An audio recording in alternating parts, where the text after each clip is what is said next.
जय श्री कृष्ण। राधे राधे। प्रिय भक्तों, आज मैं आपको सुना रही हूँ उत्पत्ति एकादशी व्रत की पौराणिक कथा।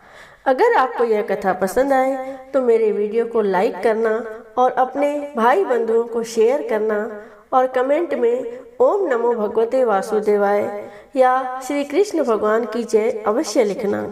तो आइए सुनते हैं उत्पत्ति एकादशी व्रत की कथा। तो सभी प्रेम से कहिए श्री लक्ष्मी नारायण भगवान की जय, श्री कृष्ण भगवान की जय, तुलसी सालिग्राम की जय। उत्पत्ति एकादशी का व्रत हेमंत ऋतु में मार्गशीर्ष मास के कृष्ण पक्ष को करना चाहिए। इसकी कथा इस प्रकार है। युधिष्ठिर ने भगवान श्री कृष्ण से पूछा, भगवान, पुण्यमयी एकादशी तिथि कैसे उत्पन्न हुई? इस संसार में वह क्यों पवित्र मानी गई तथा देवताओं को कैसे प्रिय हुई? श्री भगवान बोले, कुंती नंदन, प्राचीन समय की बात है।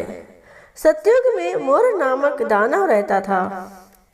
वह बड़ा ही अद्भुत, अत्यंत रौद्र तथा संपूर्ण देवताओं के लिए भयंकर था। उस काल रूपधारी दुरात्मा महासुर ने इंद्र को भी जीत लिया था। संपूर्ण देवता उससे परास्त होकर स्वर्ग से निकाले जा चुके थे और शंकित तथा भयभीत होकर पृथ्वी पर विचरा करते थे। एक दिन सब देवता महादेव जी के पास गए। वहां इंद्र ने भगवान शिव के आगे सारा हाल कह सुनाया। इंद्र बोले, महेश्वर, ये देवता स्वर्ग लोक से निकाले जाने के बाद पृथ्वी पर विचर रहे हैं। मनुष्यों के बीच रहना इन्हें शोभा नहीं देता। देव, कोई उपाय बतलाइए। देवता किसका सहारा ले? महादेव जी ने कहा, देवराज, जहाँ सबको शरण देने वाले, सबकी रक्षा में तत्पर रहने वाले जगत के स्वामी भगवान गरुड़ ध्वज विराजमान हैं, वहाँ जाओ। वे तुम लोगों की रक्षा करेंगे। श्री कृष्ण कहते हैं, युधिष्ठिर, महादेव की यह बात सुनकर परम बुद्धिमान देवराज इंद्र संपूर्ण देवताओं के साथ क्षीर सागर में गए। वहां भगवान गदाधर सो रहे थे। इंद्र ने हाथ जोड़कर उनकी स्तुति की। इंद्र बोले, देव देवेश्वर, आपको नमस्कार है। देव, आप ही पति, आप ही मति, आप ही कर्ता और आप ही कारण हैं।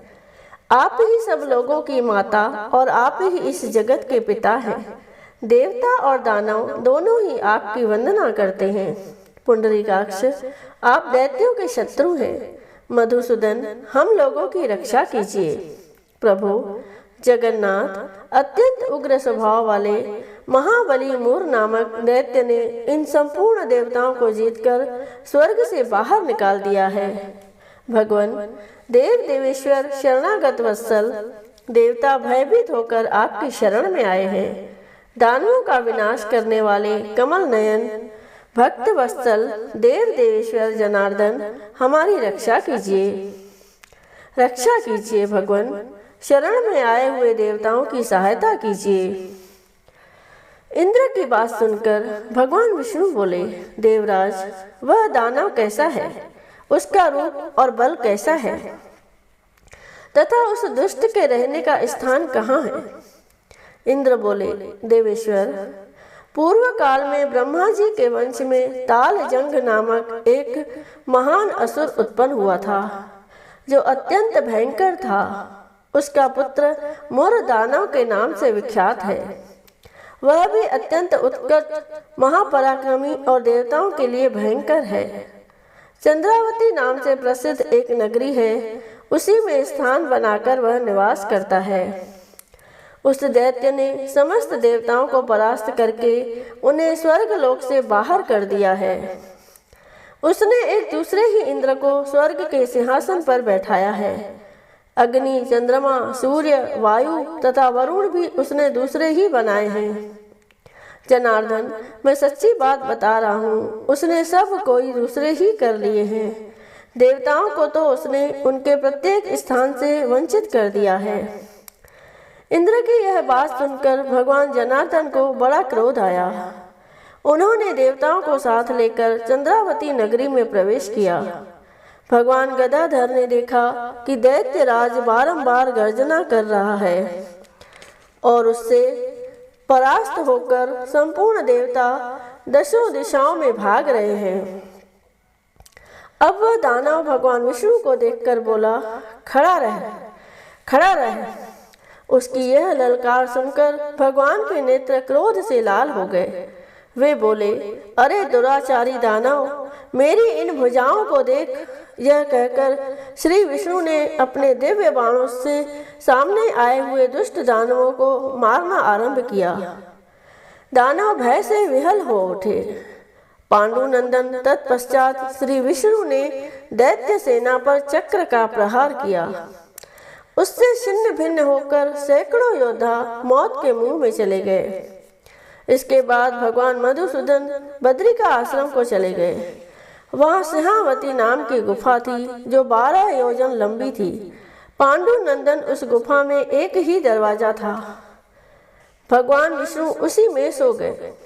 वह दानव मूर्ख भगवान को मार डालने के उद्योग में उनके पीछे पीछे तो लगा ही था, अतः उसने भी उसी गुफा में प्रवेश किया। वहाँ भगवान को सोते देख उसे बड़ा हर्ष हुआ। उसने सोचा, यह दानवों को भय देने वाला देवता है, अतः निसंदेह इसे मार डालूंगा। युधिष्ठिर, दानव के इस प्रकार विचार करते ही विष्णु भगवान के शरीर से एक कन्या प्रकट हुई, जो बड़ी ही रूपवती, सौभाग्यशालिनी तथा दिव्य अस्त्र शस्त्रों से सुसज्जित थी। वह भगवान के तेज के अंश से उत्पन्न हुई थी। उसका बल और पराक्रम महान था। युधिष्ठिर, दानव राज मुर ने उस कन्या को देखा।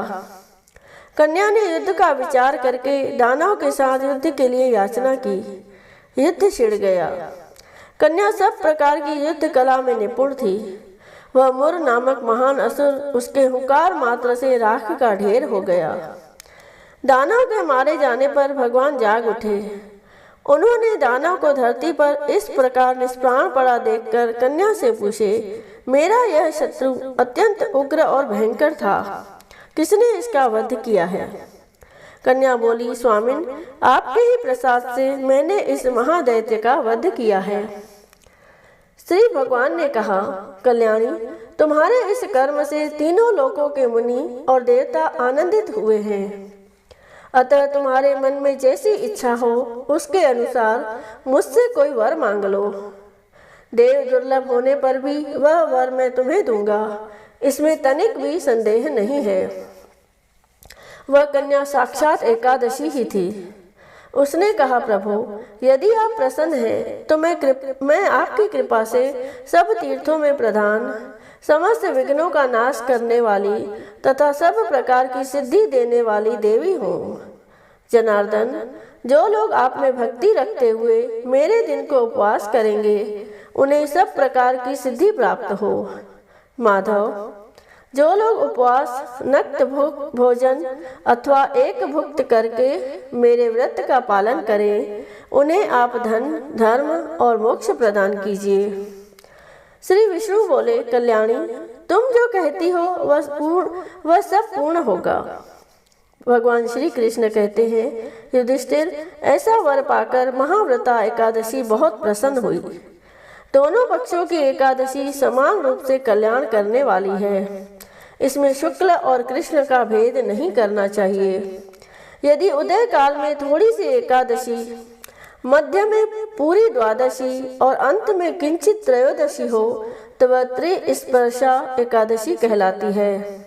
वह भगवान को बहुत ही प्रिय है। यदि एक त्रिस्पर्शा एकादशी को उपवास कर लिया जाए तो 1000 एकादशी व्रतों का फल प्राप्त होता है तथा इसी प्रकार द्वादशी में पारण करने पर 1000 गुना फल माना गया है। अष्टमी, एकादशी, षष्ठी, तृतीया और चतुर्दशी में यदि पूर्व तिथि से विद्ध हो तो उनमें व्रत नहीं करना चाहिए।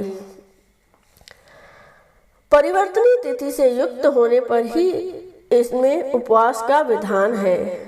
पहले दिन में और रात में भी एकादशी हो और दूसरे दिन केवल प्रातः काल एक दंड एकादशी रहे, तो पहली तिथि का परित्याग करके दूसरे दिन की द्वादशी युक्त एकादशी को ही उपवास करना चाहिए। यह विधि मैंने दोनों पक्षों की एकादशी के लिए बताई है। जो मनुष्य एकादशी को उपवास करता है वह वैकुंठ धाम में जाता है, जहाँ साक्षात भगवान गरुड़ ध्वज विराजमान रहते हैं। जो मानव हर समय एकादशी के महात्म्य का पाठ करता है उसे 1000 गौदान के पुण्य का फल प्राप्त होता है।